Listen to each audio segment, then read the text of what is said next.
अस्सलाम वालेकुम वरहमतुल्लाहि वबरकातुहू। प्यारे बच्चों, कैसे हैं आप सब? उम्मीद है कि आप सब ठीक होंगे।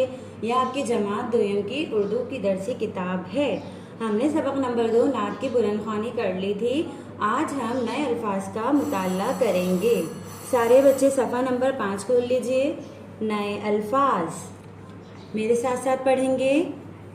अलिफ मीम पेश अलिफ के ऊपर पेश लगाया, मीम ते मत उम्मत। अलिफ मीम पेश मीम ते मत उम्मत। सीन गेसी रे तेरत सीरत। राह राह मीम ते मत रहमत। अलिफ मद आ दाल अलिफ दा बेसाकिन आदाब। मेरे साथ साथ हिज्जे करें। काफ अलिफ का ये अलिफ या काया। गाफ लाम गुल गाफ के ऊपर पेश लगेगा, शीन नून शन गुलशन।